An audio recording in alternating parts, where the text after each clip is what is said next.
नमस्कार. आपल्याला व्यावसायिक व्हायचं आहे का?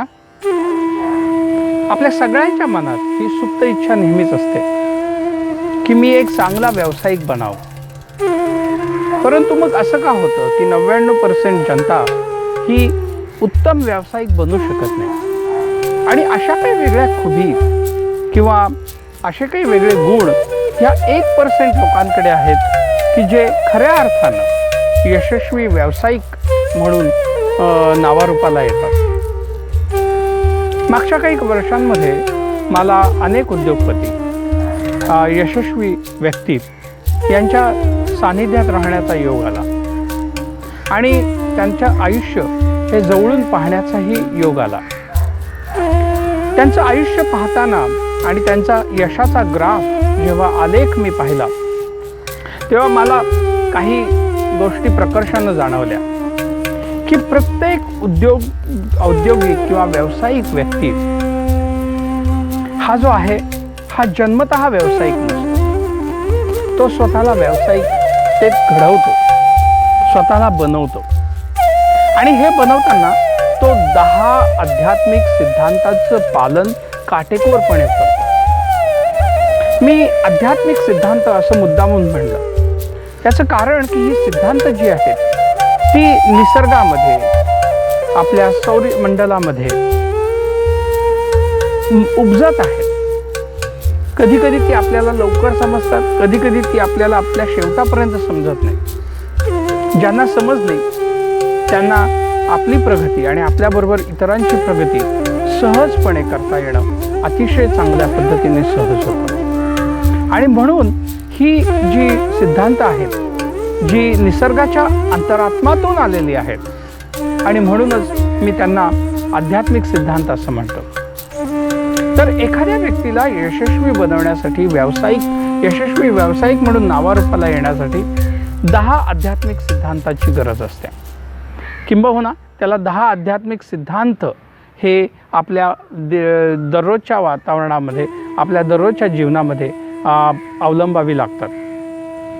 पहिला आध्यात्मिक सिद्धांत म्हणजे लॉ ऑफ ॲबंडन्स किंवा विपुलतेचा सिद्धांत.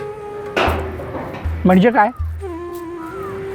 याचा साधा सोपा अर्थ असा आहे की निसर्गामध्ये आणि संपूर्ण विश्वमंडळामध्ये विपुलता ही काटेकोरपणे भरलेली आहे.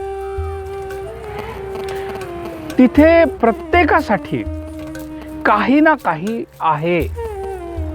किंबहुना तुम्ही घेऊ शकाल त्याच्यापेक्षा जास्त तुम्ही अशी विपुल समृद्धी, संपत्ती आणि यशाचा मार्ग तिथे उघडा आहे.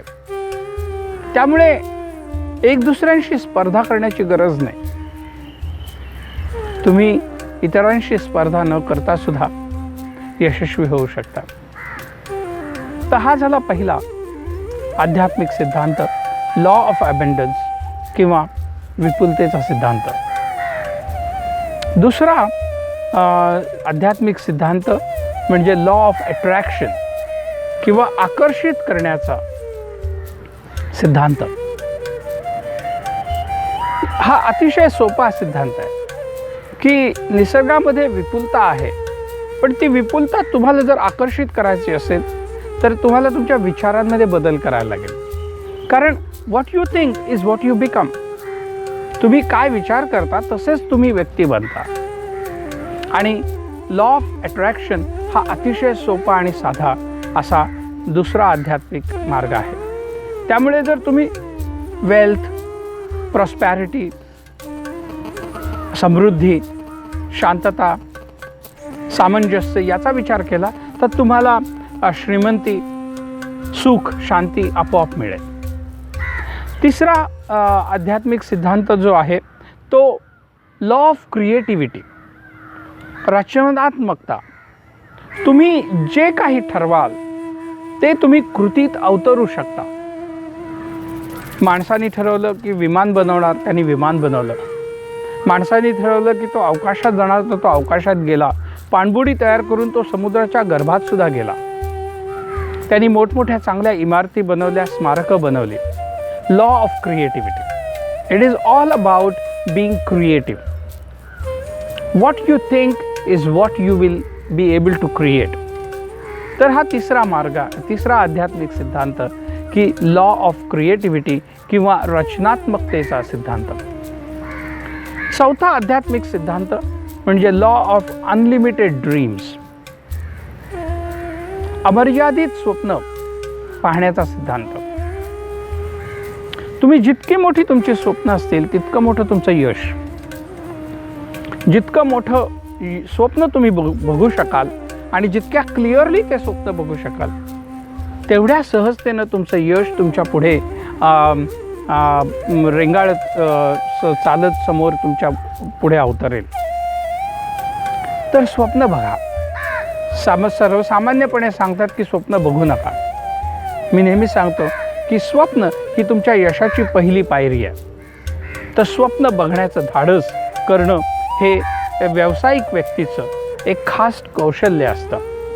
पाचवा जो आध्यात्मिक सिद्धांत आहे तो म्हणजे की तुम्हाला प्लॅनिंग करायला लागतं.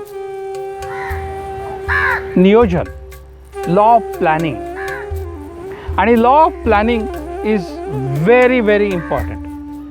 परंतु या लॉ ऑफ प्लॅनिंगच्या आधी एक खास महत्त्वाचा सिद्धांत आहे आणि तो म्हणजे लॉ ऑफ सेल्फ एम्पॉवरमेंट. तुम्हाला सशक्त स्वतःला बनवावं लागतं. तुम्ही सशक्त कधी बनता? स्वयंशक्ती किंवा स्वशक्तीचा लॉ सिद्धांत, लॉ ऑफ सेल्फ एम्पॉवरमेंट. जेव्हा तुम्ही तुमच्यावर अमर्याद प्रेम करत असाल, जेव्हा तुम्ही शिस्तीचं पालन करत असाल, सेल्फ अवेअर असाल, सेल्फ कॉन्फिडन्स असाल आणि तुमचा स्वतःबद्दलचा स्वाभिमान हा समतोलपणे असेल, त्यावेळेला तुम्ही खऱ्या अर्थानं लॉ ऑफ सेल्फ एम्पॉवरमेंट तुमच्यामध्ये अंगीकारता. लॉ ऑफ सेल्फ एम्पॉवरमेंट नंतर पुढचा जो सिद्धांत, आध्यात्मिक सिद्धांत येतो तो म्हणजे लॉ ऑफ प्लॅनिंग. कुठल्याही प्रकारचं यश जर तुम्हाला मिळवायचं असेल तर तुम्हाला त्याच्यासाठी प्लॅनिंग करणं गरजेचं आहे. Without planning there is no success and therefore you have to plan. Planning is essential to everybody's success. पण याच्यानंतरचा जो येणारा आध्यात्मिक सिद्धांत आहे तो त्याहीपेक्षा महत्त्वाचा आहे आणि तो आहे लॉ ऑफ ॲक्शन. नुसतं स्वप्न बघून प्लॅनिंग करून चालणार नाही. तुम्हाला तुमच्या जागेवरून उठून चालावं लागेल. कृतिशीलता, कार्यान्वयितता हा लॉ ऑफ ॲक्शन आहे. याच्यानंतरचा जो आध्यात्मिक सिद्धांत आहे तो म्हणजे law of sharing, serving and giving.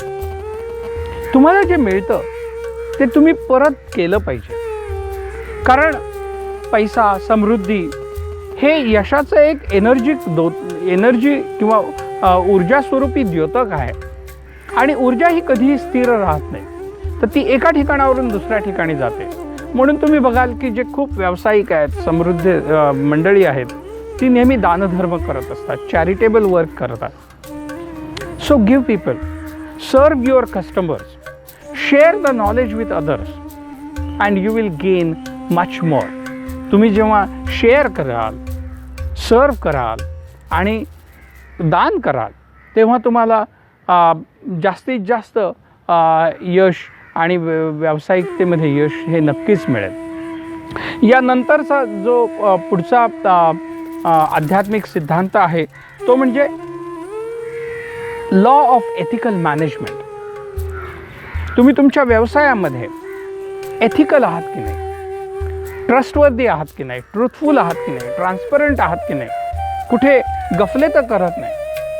तुम्ही आज एके ठिकाणी गफलाकडून थोडा फायदा मिळवला तर त्याचं नुकसान तुम्हाला दुसऱ्या ठिकाणी भरायला लागतं. आणि म्हणून हा law of ethical management is another most important law for being successful व्यावसायिक. आणि कित्येक असे बिझनेसेस आहेत की जे एथिक्स न पाळले गेल्यामुळे, व्हॅल्यूजचं आचरणात न आणल्यामुळे मोठे मोठे बिझनेस हे कोलमडून पडलेले आहेत. आणि या सगळ्या सिद्धांतांना बांधणारा एक वरचा जो सिद्धांत आहे, 10वा सिद्धांत, तो is law of being spiritual. तुम्ही किती आध्यात्मिक आहात.